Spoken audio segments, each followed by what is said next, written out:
Ito, may nakita tayong kabayan dito. Oh, kabayan. Saan ka sa atin, kabayan? Hoy, Bicol. Shout out sa mga tiga Bicol. Tapos nung trabaho mo dito, kabayan?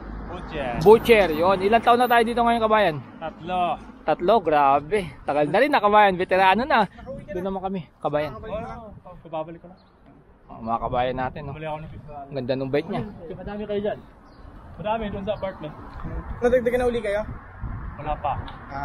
Isa lang dumating nung Wednesday. Pauwi pala ako, tambay ako nung kahapon pa. Parang kaya din nakita mo kahapon nag-gym, di ba? Nag-gym. Oo, kahapon. Bago ngayon.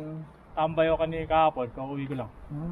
Uwi na at magluluto pa. Oo, kabayan. Ayos. Maram, di ba mga Scorky? Nice to meet you, kabayan. Saan kayo pupunta? Yan, dire-diretso lang yung packet na yan. May magandang view ba dyan? Kakardyoin lang namin yan, yung packet na yan. No?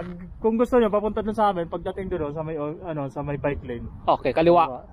May sige. doon, para may football court doon. Marami kayo doon, kabayan. Medyo madami. O sige, pwede namin tumbukin yun kasi naglakad-lakad lang naman kami. Biking lane tapos kaliwa, Andun, pag kaliwa, football court. diretso.